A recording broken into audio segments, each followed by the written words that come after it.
Hi, everyone. Welcome to Wolvic, Assembling the Pack. We're here to celebrate the launch of the only open source immersive only browser called Wolvic. Back in 2020, Mozilla discontinued development of the Firefox Reality browser. And last year, Igalia, a software consultancy headquartered in Galicia, Spain, with developers all around the world, picked up the open source code base, and now Firefox Reality has been reborn as Wolvic. So Igalia's customers included Google, Apple, Mozilla, Microsoft, Meta, Comcast, Vorwerk, Bloomberg, Salesforce, Brave, and many, many others. So they're very well equipped to do this job. They're well known among browser implementers, standards, and graphics spheres, but maybe not so well known to the broader public. So we'll have a conversation with the community about the significance of this project and look ahead to see what the future holds. So stay with us for the next 2 hours as we take a deep dive into Wolvic. First, I'll be having a conversation with Brian Kardell and Sergio Villar from Igalia to introduce you to Wolvic and how this browser came to be. We'll see a few videos of Wolvic in action and talk about the opportunities created by this important undertaking. Then after that, W3C Immersive Web co-chair Isagal Yonet will join us with updates from inside the working group building the WebXR specification. Then Isagal will stay for a panel with Ben Irwin discussing the importance of WebXR, featuring Mats Lundgren, Director of Technical Business Development at FutureWay, Jonathan Hale, CEO and CTO of Wonderland Engine, Elijah Tai, CEO and CTO of Zesty Market, and Keith Chan, professor at Miracosta College. Then Brian Kardell, who's the developer advocate for Igalia, will join us to talk about the roadmap for Wolvic and their open collective. Julie Smithson will then come on to have a conversation with James Kaplan, CEO of Meet Kai, who will take us in depth to talk about the quality that's possible to achieve within WebXR, integration and use of AI both in assisted search and in development. And will also give us some demos of new and exciting WebXR experiences that are running on Wolvic. But that's not all. Stay with us to the end for a special wrap-up conversation with Diego Marcos, the creator of A-Frame. So let's kick off this thing with Brian Kardell and Sergio Villar of Igalia. And I'm going to welcome them to the stage. Welcome, gentlemen. Hi, Sergio. Hi, Brian. Hi, Sophia. Nice to see you guys. So nice to see you too. Let's open it off. So Mozilla laying off its mixed reality team in August of 2020 sent shockwaves as it pulled the plug on many different XR projects, including Firefox Reality. So let's start there. So building and maintaining a browser is not a trivial commitment to make. So tell us about your work at Igalia and how you came to choose Firefox Reality to build. Sure. So Igalia is a really unique company. We're a consultancy founded 21 years ago, entirely focused on open source and free software. And we've been specializing in projects around the web since about 2012. And we're now major contributors to all the engines and very active in all the standards venues, W3C, TC39, Wetwig, Chronos, IETF. And I'll give some more examples and charts and information perspective about this in my talk later, but suffice to say, we really care about and watch this space a lot. And what we saw was seemed like kind of an inflection point for XR, and we were really happy that Firefox Reality existed. We even began doing some work Sergio did in our own WebKit port. We are the maintainers of the official WebKit port for embedded devices. And then we saw this shift that Firefox Reality was not going to graduate from Mozilla Labs. It was always a labs project, not a real flagship project. So we began discussing whether we could carry it forward. And eventually, after some discussion and prototyping, we approached Mozilla, and they were actually really thrilled to see someone that they're familiar with and have a lot of trust in carry on a really good labs project like that. So that's the story. That's awesome. So tell us a little bit about Wolvic, maybe as it pertains to privacy, because I know that's something that you care about deeply. Yeah. So first of all, I think one of the most important things is that Igalia is an open source consulting company. So we basically are not interested at all on collecting or selling user data. That's not our business at all. Apart from that, Wolvic is, as most of the projects we do, is completely open source, meaning that all the code is available for third parties to review it, to audit it.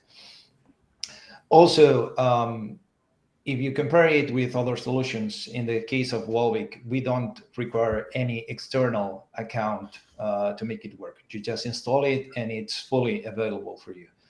Of course, if you want to use some kind of advanced features like syncing of bookmarks, history, you can use your Firefox account to do that for you. But even that is a service provided by Mozilla, which is also pretty aware of all the privacy concerns. We don't collect basically any user data.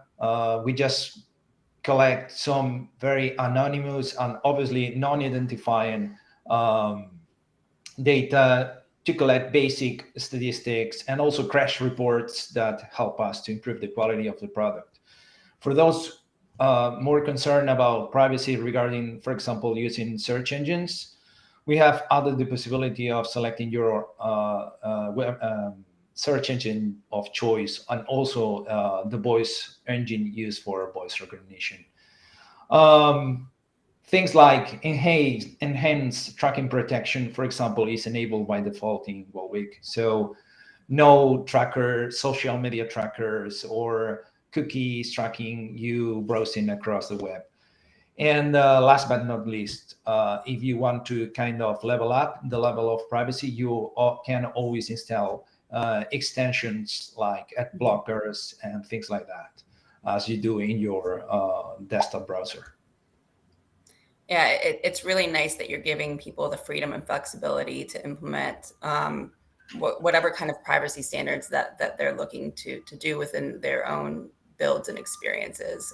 Because there's a variety of reasons of why people might want to or not want to collect data, and that should be free and open for people to decide on their own. So it's Yeah. nice that you're enabling that. I think it's also worth adding that, like, it is a web browser, and so WebXR has a lot of scrutiny, and it has different protections than a native app would. So a lot of the experiences that we deliver, you know, there are all kinds of things that go into that about making sure that you have the user's consent and that they understand that they're moving into that. And then there are also things that prevent, in some cases, like full resolution information from even being gathered. So I think the web is generally already an important safety mechanism.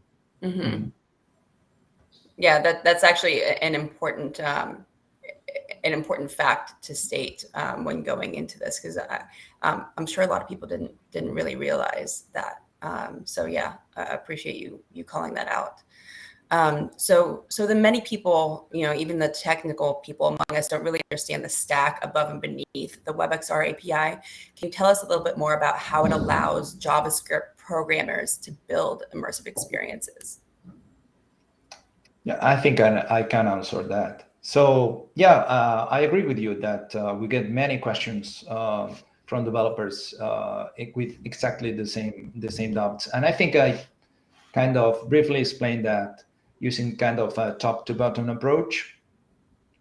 So basically, web developers, in order to build WebXR experiences, basically need to use two JavaScript APIs.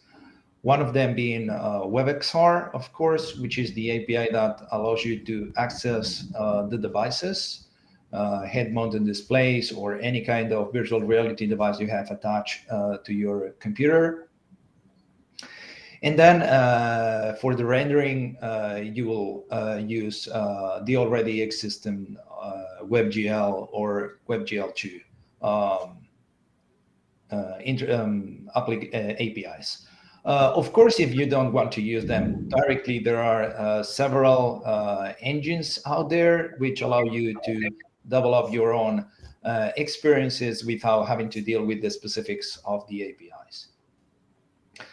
So that's the JavaScript level, which is on top, which is the one used by the developers. And then those APIs are implemented by what is called the web engine. The web engine is the piece of software that used by browsers to basically render the web pages, to run JavaScript.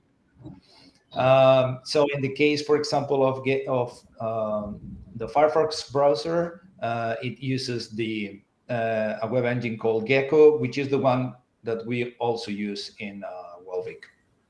That web engine basically gets the calls from the web developers. They do in JavaScript, and then it resolves them in different manners.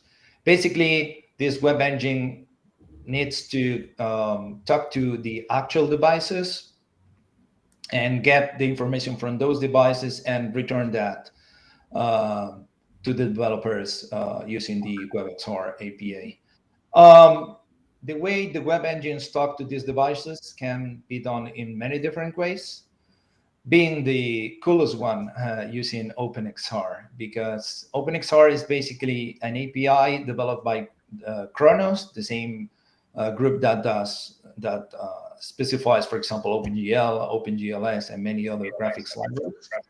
And it's really cool because before OpenXR, each hardware vendor had their own SDK. So if you want to build something for Meta, for example, devices, you have to use the Meta SDK. Then you have the Pico SDK for Pico devices, and then you have the SDK from HTC for their devices. But right now, most of the vendors, if not all, are adopting OpenXR. So for web engines, it's really easy because they only need to implement all this communication using OpenXR, and that's it. It allows you to access many different devices. So basically, that's kind of a very brief summary of the three different layers: the application interface for developers, then the web engine, and in the end, the API used to talk to the devices. That's super exciting. And I know you've prepared a video clip that shows a brief tour of some of Wolvic's features. So let's go ahead and roll the clip now and take a look. In this video, I would like to walk you through the main features of the Wolvic browser. And about me, my name is Eduardo Lima, and I work for Igalia as part of the Wolvic's code development team. So let's start presenting Wolvic. Let's start by discussing this main menu, the panel in the front. We can see there are some buttons. The first one will open a new window. Here you see we see that the previous window was moved to the left. Now we can have we can browse a different website here, and then we can open yet another window. There are up to 3 windows we can have running at the same time, which is quite useful for multitasking. Let's close it again. The next button we have is the tabs. We'll show this little dialog with all the tabs open for this particular window we have in the back, and then we can close tabs from here. Pretty basic functionality that we see in most desktop browsers. Next, we have the incognito mode or the private browsing mode, which is similar to desktop browsers nowadays. We can close the mode by this clear button on top. We're back in normal mode. Then next we have this view where we can see the bookmarks that we have, then the history of the browser, downloads, and the extensions or add-ons. These are add-ons that are compatible with the desktop Firefox browser. Finally, we have the settings button. Okay, and then on top we have the information about the time, Wi-Fi, and the battery levels of the different devices that we're using. If we are using Firefox Sync, we could send a tab to another device. We can resize the window here, 2x, for example, 3x. Let's quickly check out the Wolvic's on-screen keyboard. It's a keyboard that we implement, and it has a nice keypad for numbers, which is kind of handy. Symbols. We can quickly select the language here. As you can see, the URL box will show some autocompletion as we type.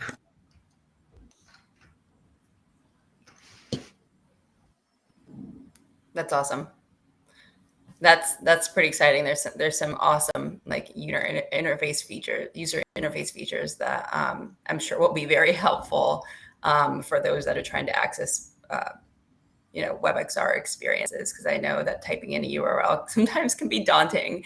But for those who are familiar with Firefox Reality, and they recognize some of the elements that Wolvic inherited, such as that virtual keyboard.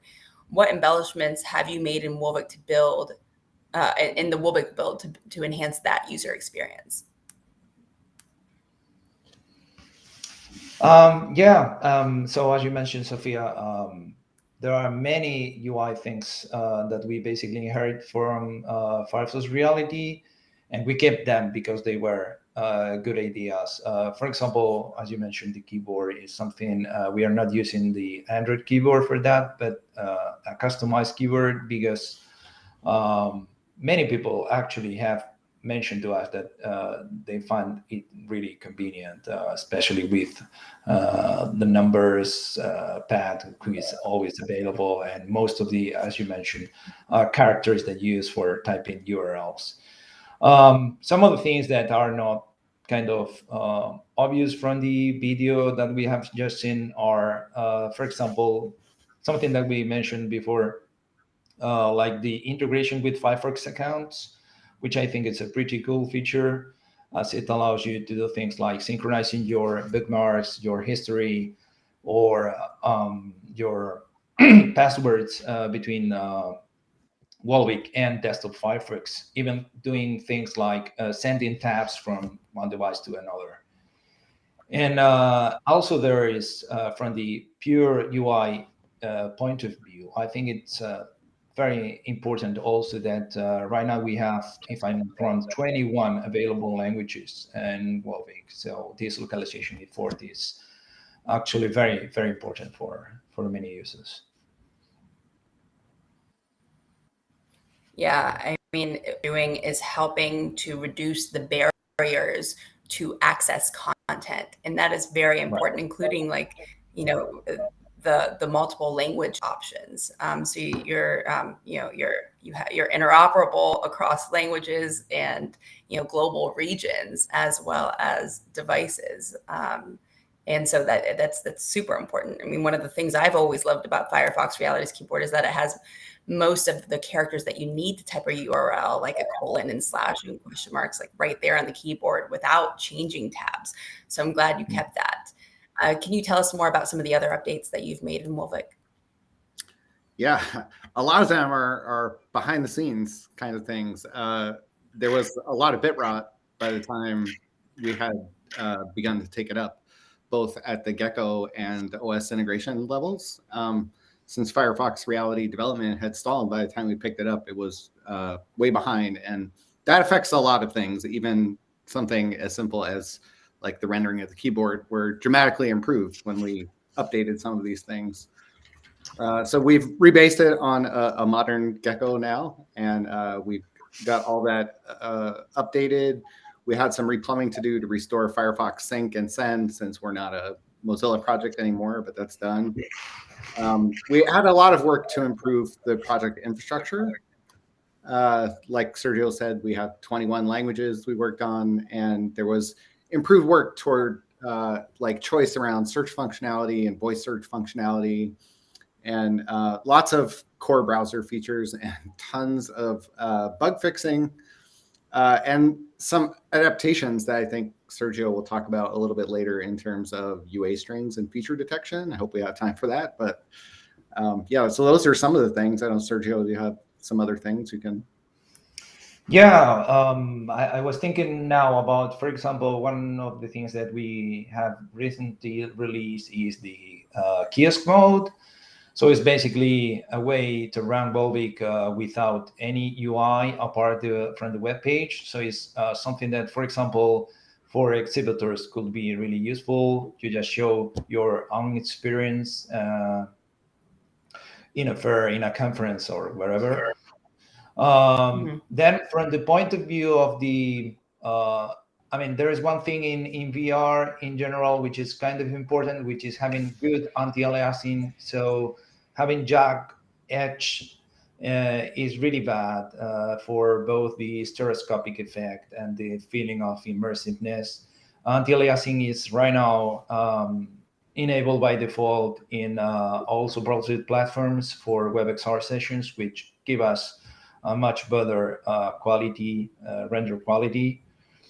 We work a lot also on things like basic use cases, like playing YouTube videos. There are a bunch of different immersive videos and formats, like 180 stereo, 360, top down, tons of different formats, and we try to make them work the best without much user intervention.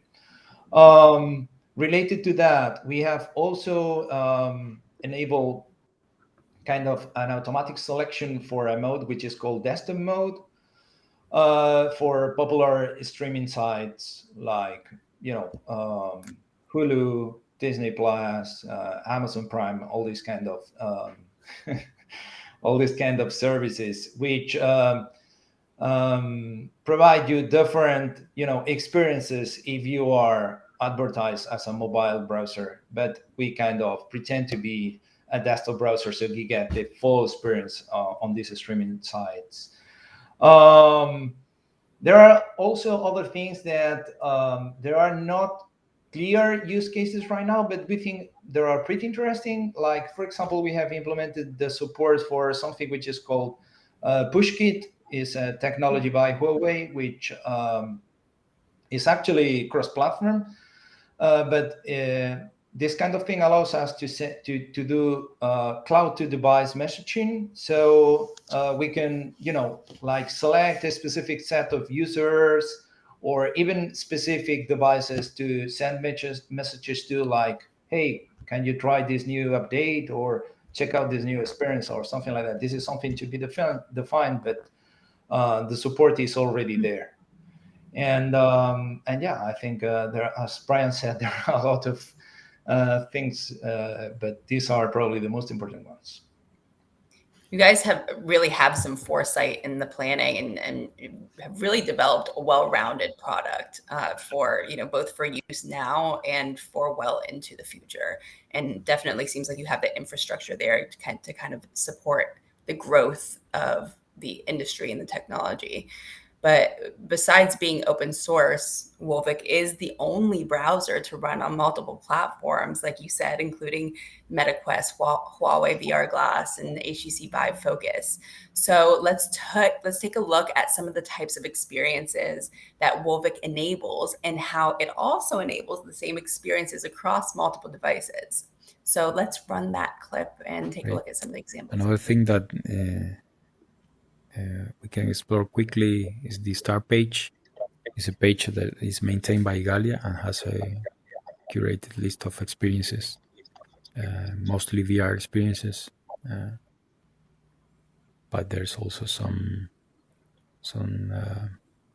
websites that are not necessarily VR, but might be handy for users. On the top, we have these two toggle buttons, the 3-dot friendly, which will filter the content in this page to only show those that are available to 3-dot devices, like 3 degrees of freedom devices only. And we also have a switch that will filter experiences and show only those that are available in mainland China. We have ambitious plans for this page in the future. and we're probably gonna integrate the bookmarks, history, apps, and much more content from the web. Okay, now that we have checked out most of the most important options in the Wolvic UI, let's move on to actually trying some VR content. This nice experience, the Moonrider I love Moonrider. application.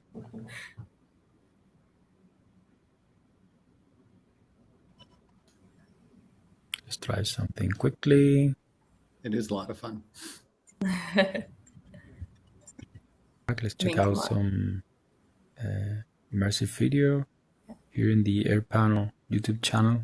Once we click full screen, we're gonna get into immersive mode. The Wolvic will detect it's a 360 video, and we'll open immersive mode directly when we click full screen.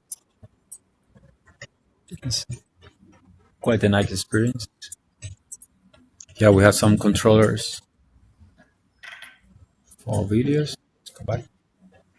Of course, there are much more content online that we can explore, and Wolvic is the window to this content. Great. I think this is all for this video. I hope you enjoyed it and got to know better how Wolvic works and all the features it has. If you have the chance, please try it out. And if so, any feedback is very welcome. See you next time. That's awesome. So you guys are going to set the standard that full screen now denotes 360 immersive. So that's just what the new standard is. Full screen is 360 immersive. So it's great to see how Wolvic works across these devices. And like I said, the capability will really expand the reach of developers to more WebXR users, which will ultimately exponentially help further adoption across the industry. So tell us now about your goals for what's coming next for Wolvic, what your plans are for the near future. I mean, will you be making Wolvic available on more XR platforms? What's that roadmap look like? I think I can start talking about the kind of the short-term goals that we have, especially for the end of the year and the beginning of the next one. So as you mentioned, we are working hard on having multi-backend architecture, meaning that right now we are using the Gecko web engine, but our plan is to move also to Chromium, which will give us several new features like WebAR implementation or WebXR layers also as well in the future. We are already working a lot on things like hand tracking support. We expect to have some kind of initial support in the short term, as well as something that many people is asking for, which are PWAs. Progressive web apps are in general very interesting for many people. And also, there is this thing which is kind of pretty basic stuff for desktop browser, which are dialogues for uploading or downloading files, which are kind of a little bit challenging in VR, especially in Wolvic, because we cannot just simply use Android standard dialogues for that, because we are running in this full screen 3D immersive environment. But we will fix that. And I think there is also in the short term probably support for a really cool device, which is the Lynx R1, and perhaps another one coming soon. I will hand it over to Brian for more medium and long-term goals. I think you're muted. Sorry, trying to keep the sound quality excellent there. Yeah, so for the slightly longer term, I'll try to keep it brief. Like starting in the second half of 2023 through 2024, we are looking at support for XR layers, enhanced hand tracking, adding initial AR features, which I'm personally very excited about, especially with the Lynx R1. Can't wait to use that.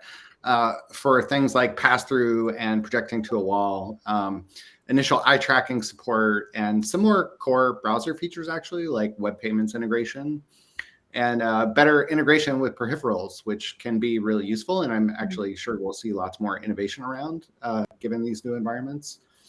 But also prototyping some new 3D UI elements and really carrying forward some of the innovative thinking that happened in labs about how you make a browser in a space like this. So we'll talk some more about that in my talk later. But I guess the only other big thing that we would like to complete in that time is a full prototype of a WebKit-based backend for Wolvic as well.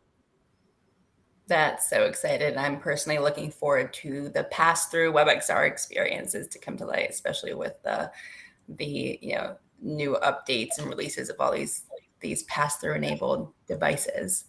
So we're getting ready to bring on our next panel. But before we go, please tell the community how we can support your efforts to grow Wolvic. Yeah, so you can find us on GitHub. You can just search for Wolvic. It's Igalia/Wolvic on GitHub, and contribute whatever way you can. There's all different kinds of ways that people can help. You can open issues, you can request features, you can fix bugs, or you could submit pull requests. Those are all really helpful. We'll be talking in my talk about another way, a collective. You can watch my presentation later, so please do that. Sergio, do you have maybe some other? Yeah, I mean, I would say perhaps the best first step is just use it. I mean, like download it, try it, and then do what Brian said. Give us, feedback, bug reports, even pull requests. That would be really awesome. And if you are a developer, just use it to test your own experience. And if you allow me to say this, please don't use user agent filtering for your WebXR experience. It's much better to check for capabilities because we have been here just for less than a year, and there are right now a bunch of WebXR experiences that run perfectly in Wolvic, but basically some server-side filtering looking for the meta browser is not allowing us to run correctly unless we pretend to be the meta browser in some of those experiences. So please don't use user agents. Can I add a small plug in here? My colleague Eric Meyer and I do a podcast for Igalia.